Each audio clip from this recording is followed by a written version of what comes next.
د پرمختګ او خوشحالۍ څلور ښه خبرونه هیله دا ویډیو تر پایه وګورئ او چینل سبسکرایب کړئ. لومړی هغه پنجشیر چې پخوا به یې عواید د لنډغرو لخوا چور کېدل اوس ملي خزانې ته راځي.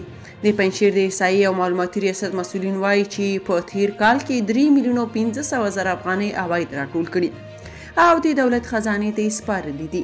د دغه ولایت د احصایې او معلوماتو رئیس وایي چې د مصروفیت ادارې له لوري ورته 1,200,000 پلان ورکړ شوی و چې دوی له ورکړ شوي پلان څخه زیات عواید راټول کړي دي.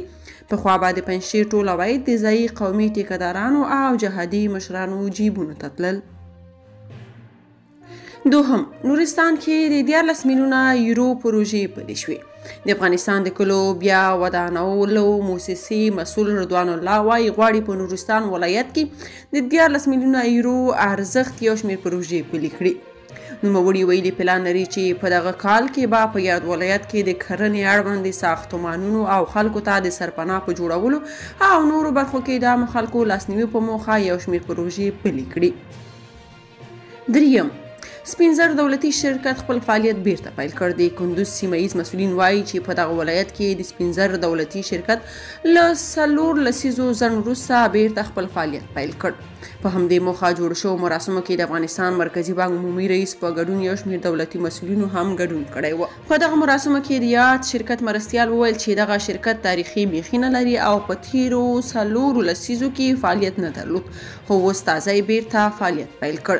په همدې حال کې د مالیې وزارت د دولتي عمومي شرکتونو رئیس وایي چې اوس مهال دغه شرکت د پنبې، زغرو او کنځلو غوړیو د صابون جوړولو برخه کې فعالیت لري او له دې وروسته به د دغو تولیداتو څخه د شمال ختیځ زون کسان استفاده وکړي. هغه ویل چې دغه شرکت په بیا رغولو 500,000 امریکایي ډالر لګښت راغلی دی. څلورم، پروان کې د وسلو ډیپو کشف شوی. د پروان د امنیې قومندانۍ چارواکي دغه ولایت د چاریکارو ښار په شاوخوا کې د سپکو او درنو وسلو د یوې زیرمې د کشف خبر ورکوي.